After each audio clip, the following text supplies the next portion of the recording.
Welcome to the KBB Review podcast, the show all about the ups and downs and ins and outs of being an independent kitchen and bathroom retailer. I'm Andy Davis, the editor of KBB Review, and today's episode is all about finding and keeping good people. I don't mean in a tied up in the boot of my car kind of way, I mean recruitment. It's become one of the biggest challenges facing KBB retailers, from just how hard it is to find skilled, reliable people in the first place, to managing rising wage bills, national insurance increases, tougher employment legislation, and so much more. You don't need me to tell you. Employing good staff has never carried more risk or more cost. So in this episode, we're going to explore why attracting and retaining great people has become so difficult, the hidden cost of hiring the wrong person, and how independent retailers can build strong teams while still protecting profitability. So here is the team that I've recruited for the podcast. We'll be doing monthly appraisals at the end, so I hope you'll all be on your best behaviour. We have Trevor Scott from RFK and Rugby. Hello, Trevor. You're fired. We have Nick Warrington from Stuart J. Warrington in Macclesfield. Hello, Nick. Hello, Andy. Hello. We have Steph Warner from P1 Bathrooms in Hove. Hello, Steph. Hello, everyone. And we have Liz Pantling-Jones from Lima Kitchens in Milton Keynes. Hello, Liz. Hi, guys. We've just been talking about it before we press record, Liz. You officially celebrated your 20th anniversary this weekend, or last week. Yes, we did. So that's a proper milestone, so congratulations to you. Thank you very much. Did you ever think you'd get 20 years under the belt when you started it? No. No chance. How long did you think you'd last? I didn't have a plan, but I mean, I've been doing it half my life, so yeah, I don't really think that far ahead. Today, it's sort of relevant today because we're going to talk about expansion and longevity and those kind of things in the auspices of recruitment. Some of you are in a recruitment thing right now, aren't you? Steph, aren't you interviewing today? Yeah, I've got 5 interviews lined up today.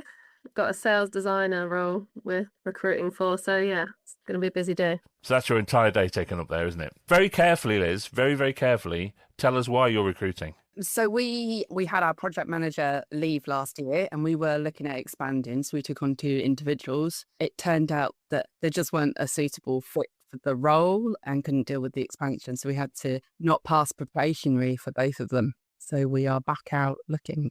You tiptoed around that very carefully. Thank you very much for that. Our lawyers, thank you. Trevor, you're in the middle of some recruitment. I assume you're always looking for good people for RFK, aren't you? Well, yes and no. We've sat on our hands when it comes to replacing staff that fell by the wayside, either naturally or a little bit like with Liz, because they didn't pass muster. And we have, until very recently, just decided that we just need to muckle through and cope with who we've got.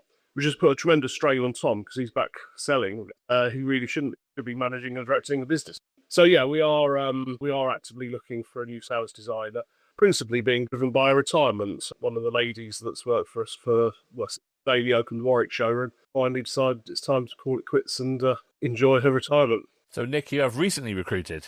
I've recently recruited on the plumbing trade counter side of the business. Yeah, and I've in the very early stages of trying to organise the kitchen side to see whether I should be recruiting a project manager. Okay, so let's go back to you, Steph, because you've got interviews today. So you've completed a first stage.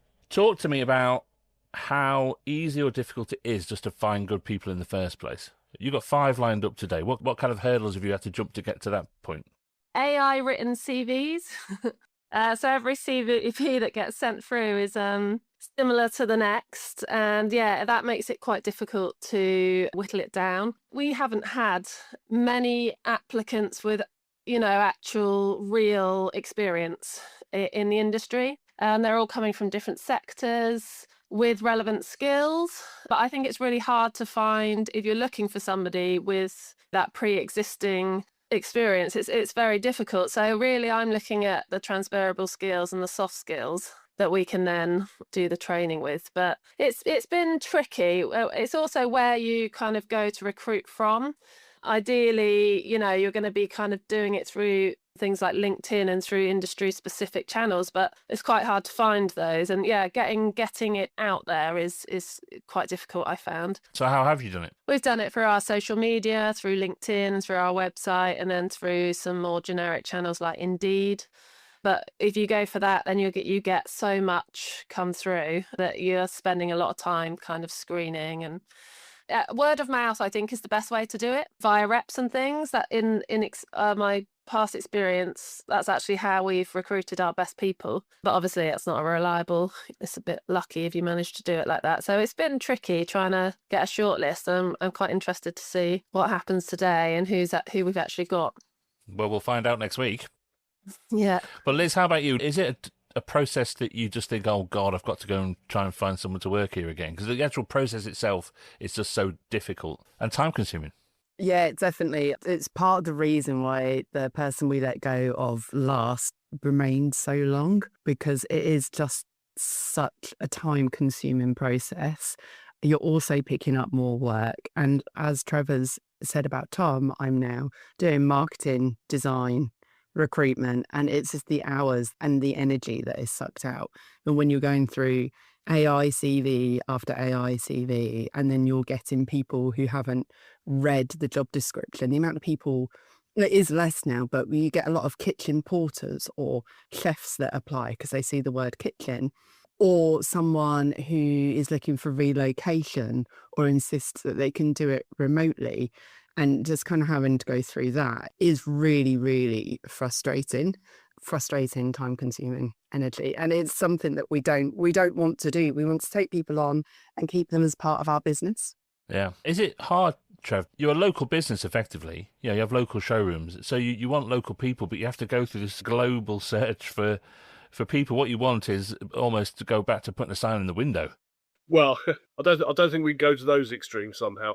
But God knows what we get then. But we have used agencies in the past, specialist recruitment agencies. And the difficulty with those is that whilst they do find you people that have got the right backgrounds and the initial sift has been done for you, you're relying on their judgment, and you don't know which ones that they've still got on their books that might be appropriate for you, that they don't think are a good fit for you. So that can be difficult. But then, if you do employ through that system, then there's a considerable amount of expense associated with that in terms of the fee that's charged. So you've got to make quite a quick decision during the probationary period as to whether or not you're going to retain somebody employed through that system, because you need to, frankly, get rid before the force majeure on the agreement kicks in, and you have to pay the fee and can't claim it back for a fail. So, and it's frustrating, it's hard work. If there was a magic wand that produced half a dozen perfect candidates each time we put out the word that we're looking for somebody, then pass me the magic wand, please, now. So, Nick, you've just recruited somebody. How did you find them? Well, I did some advertising locally, again, LinkedIn, Graham, and also Indeed. And that, again, was quite a varied selection of candidates, shall we say. But in the end, what I did, because it was the plumbing counter, I asked the plumbers who were coming in to my trade counter which other trade counters they used and who was good on those trade counters. And then I wore out some shoe leather and visited a few people and chatted to a few people and got my candidate that way. Yeah. So you poached him, in other words. I poached him. Yeah. You poached him, which is perfectly legit. Trouble, I think, with job boards and things like that, and AI written CVs is that AI ends up just talking to AI. The AI does the screening, AI writes the CVs for people, and you end up in this kind of weird circular thing where nobody's actually getting involved. But I can only imagine that it must be incredibly difficult. You're looking for people that have so many skills, multiple skills. You're looking for people who can design, use the software, good with people, and are reliable and will represent your business and all those things. They've got to tick so many boxes. Where do you compromise? Steph, you're looking for the transferable skills, but what are you compromising on? So we're recruiting for a sales designer job. So the core non-negotiables, I suppose, are going to be a flair and a love for design. Obviously, all of the admin type basics, some experience with CAD, but that's not an essential. To be honest, what I'm looking for are more like the softer skills. So I'm looking for the commerciality, evidence of that. Communication is the biggest one. So that's the sort of thing I'm going to be looking at. What drives them, all of that kind of thing. Because I think you can train all the other bits quite easily, virtual worlds, all of that stuff, or our quoting software.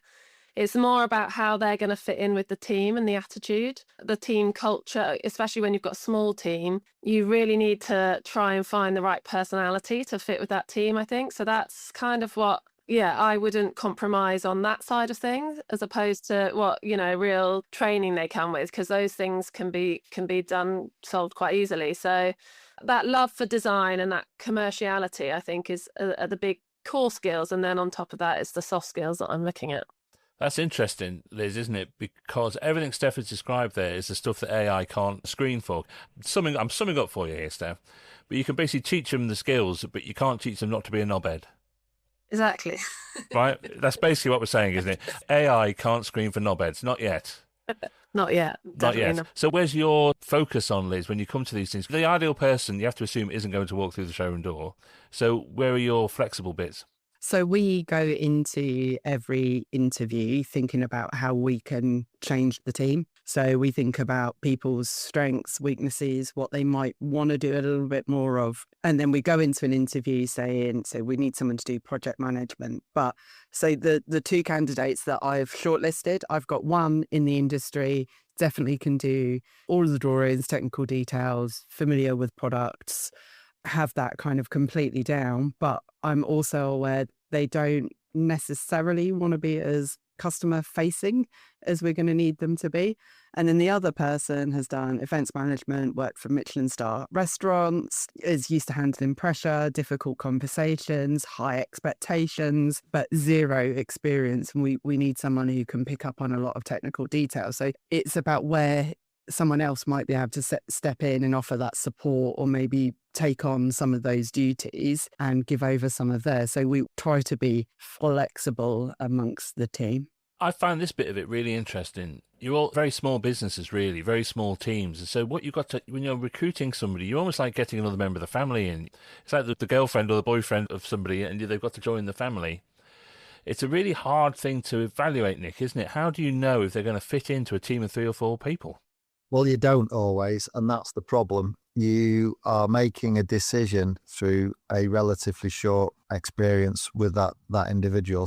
And I'll be the first to say I've made plenty of mistakes at this, where you try and evaluate their personality, see how they'll fit in, and work from there. And yeah, I mean, I've interviewed people who on paper look great, and then when they come to the interview, you just get an instant vibe that they're not going to gel with, and, particularly here, although there are people who are not members of the family, there are also quite a number of members of the family. So for some people on the outside would probably feel quite intimidating. The balance is sort of redressed over time. So there's as many non-family members as family members coming through the door every day now. But it is difficult. And going back to, for example, Liz's 2 candidates there, I've recruited in the past where I brought someone in as an installation manager.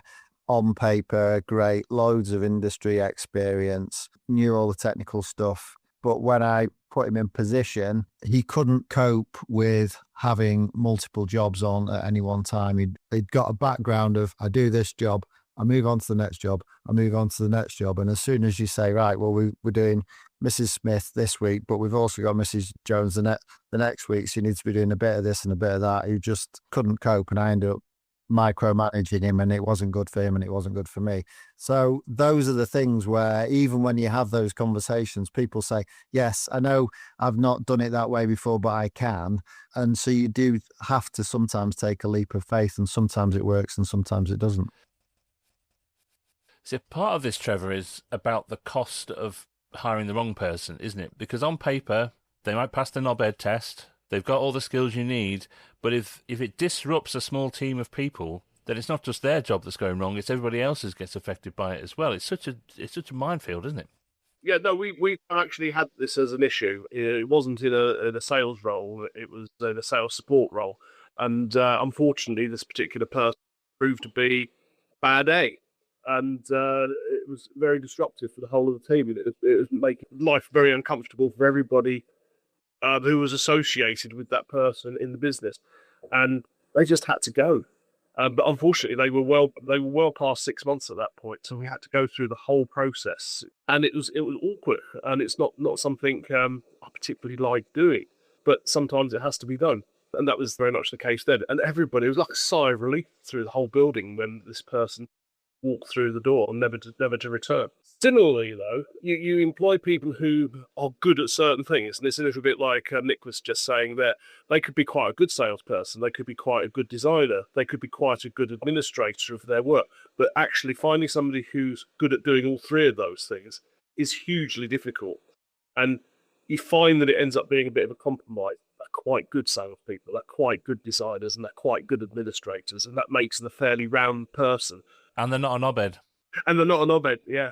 Yeah, which I know I keep saying that, but I think that's almost, for a small business, I think that's the most important thing when it comes to recruiting people, because they've got to sit in a room with 3 or 4 other people all day in a showroom and get on with them and not run them all the wrong way, and actually compliment them and help them, and because that's what makes a team. That's the psychological cost, if you like, of hiring people. But for small businesses, I mean, Steph, you're interviewing today, you've got to make a financial decision to hire somebody as well. And the cost of hiring people is going up all the time because national insurance and minimum wages and all that kind of thing.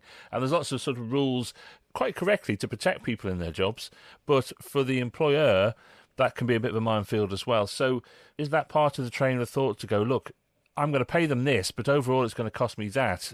Am I going to see the benefits? Is that going to come back to me in sales? There is an element of that, I think. And it's difficult when you're hiring reactively as well, because, we need to fill a position that you start feeling a little bit desperate, and then you might compromise on a few things. So, I mean, we've got a base salary that we know we can cover off, and it fits well within what we can do with our break even and things. So, I kind of know where this person needs to sit in that sense, but it is a big risk, isn't it? It's so difficult to get rid of people, and then that cost is a commitment, and so all of that's kind of going through your head. I think I found it really difficult to sell to people, the whole package. So this isn't just about a base salary, this is about what else we can offer, and part of it being a sales role is the incentive scheme. The potential earnings are actually really good when people are performing, and so it's about trying to sell that and potential for career progression, what you can give them as part of a growing business, that I think we're trying to communicate, as well as that base salary. Because what I feel like, people come in with this thing of a base salary and what can you offer me, and it's important for us to keep that at a level that is commercially viable for the business. Small changes have disproportionate impacts on small businesses, or any changes. Unless there's somebody exceptional that comes in, we will stick with where we know we are safe in terms of the base salary and things like that. But then we've tried to build in really attractive performance related incentives. So I've always got the commercial part in the back of my mind, but you then know that for the right person you might push it a little bit, but it's about selling the whole package, I think. Is there a temptation, Liz, when times are a bit difficult and when the market's a bit difficult, that if you lose some people, that you look at the cost of them, the overall cost, and just think, maybe we don't need 2 slots, maybe we can only fill 1? The overall cost of employing people must be a massive factor in recruitment. It is. It's a huge factor. We've got someone on maternity leave and let someone go. Having employed badly last year, that had a real knock-on of effect to how many people we got through the door from recommendations, but also from time spent on marketing. So there were a lot of balls dropped picking up after a bad hire. So everything feels a lot more unstable. So we theoretically have 3 positions underway almost, but we're only looking to fulfill that 1 slot at the moment, just because of those overheads, and having that sense of security again is something that we want to have, because the biggest expense is definitely employment. Even in the probationary period, with rights from day 1 now, there's a lot of changes, a lot of costs, a lot of risk. It definitely makes it more attractive to take 1 person on at a time. I'm assuming, Trevor, the amount of people that you employ, 1 increase in national insurance or 1 increase in minimum wage or whatever can effectively be 1 person's salary across the board. You must have to factor that in, when you get these increases in, whether you take another person on, because your wage bill hasn't gone down even though you're 1 person less. Well, the last 18 months, since the Labour government came in and started cocking everything up left, right and centre, but that's another conversation. Yeah, I would avoid that one. The difficulty has been the cost of employment and the cost of running a business have increased so much in the last 18 months or so that it is effectively, it's wiped out one person's job just to recover that additional cost to the business without selling another kitchen. And we're still in sort of, relatively speaking, difficult marketing conditions where, it's not a boom market, it's a tread water market. So we need to see significant signs of growth in the marketplace before we invest in new staff that are prospective income earners for the business rather than tread water staff, which is why we're replacing rather than adding to the team. Even when we replace this lady that's retiring, we'll still be 2 designers, sales designers down on our perfect roll call. And that's purely down to the cost of employment, the cost of running a business, and the state of the marketplace at the moment. It stifles growth in many, many ways. And one of the problems that I was going to mention earlier is the minimum wage has had a slightly bizarre effect on some of the sales designers, in the sense that they're too comfortable now. They're earning too much as a base salary, that they don't need to earn that much more on commission to be making quite a nice living. And they stop being hungry enough. They're not chasing the next deal hard enough because they're already earning quite good money. And that's not good. Don't get me wrong, I don't typically want commission-only salespeople. Self-employed, it'd have to be under the new employment laws. But back in the day when we could pay somebody 10, 15 grand as a retainer, and then everything else was commission, are long gone. You're on the strong part of 30 grand a year now as a basic minimum wage salary. You don't need to sell that many kitchens to be on 50 grand a year. But I need you to be selling enough kitchens to earn 60, 70,000 pounds a year to make it worth employing you. And that is a key factor. I mean, I've found in my personal position, because we're a small team here, when you try and recruit, you have to, and as Steph's mentioned, you've got to look at what the business can afford. And I know, for example, when I recruited through in the trade counter this time, the guy that he was replacing was someone that I brought in a more junior level, and I spent some time with him, training him. And yes, he was on a lower wage. He was more, he was close to minimum wage. But when you look at the cost of that, and then you bring someone in and you've got to train them, you're actually paying quite a lot of money and not getting very much back in return at the beginning. And that's really difficult, because there's the cost of employing them, but there's also the opportunity cost of your time being spent training them up. So the cost of the business is actually quite significant. So again, when I looked this time, I think, as Trevor said, the minimum wage is having an effect that it's closed the gap between someone coming in with really not a lot of experience and not being that useful to begin with, versus someone with bags of experience who can just hit the ground bang running and doing a really great job. And so for me, this time around, it was like, do you know what? I'm going to pay extra money, get that experience, get someone who's really good. The business has done really well as a consequence of that. But it's not great for the long term, because, you're looking at it and who's going to come in and fill those roles in these businesses when businesses are looking at it. And at the moment, as long as there's still labour out in the market, it makes more sense at the moment to pay the extra money and get someone with that experience than have someone being paid a lot of money to be trained. That's the way I'm looking at it at the moment. Fortunately, we've got a scale in terms of the size of our operation compared to the other three at the moment, and we do try to, and have been quite successful in employing junior designers, CAD technicians that have worked under the wing of a more experienced designer, or have worked with my son Toby in the contracts division, where they're away from being customer facing and they're just crunching out CAD plans and quotes. And learning the ropes that way. And the carrot that we dangle at them is that, if you cut the mustard here, then we'll move you into retail. And we have just recently done that with a lad that's been with us for about 18 months now. And he's proving to be very effective. And we've done it in the past and it's worked quite effectively as well. But I appreciate that unless you're employing sort of 14, 15 people, it's difficult to have that kind of role within the system. So it's a struggle. Well, here's what we'll do. I think next week we'll talk about skills and training. Once you've recruited somebody, how do you actually find the skills and train them up? We'll talk about that next week, I think, because we'll have then the instalment of how Steph got on with her interviews. So we'll turn this into a whole soap opera of how she got on. What we need to do is not use the word knobhead, because they could probably come back to you and sue you. We'll come up with a separate word that we can use, but where we all know what we mean, but nobody can sue anybody. All right, so that's what we'll do next week. Good luck, Steph. Thank you. Good luck with everybody else who's recruiting things. We'll have an update next week. Bye. Bye-bye. Bye. Bye.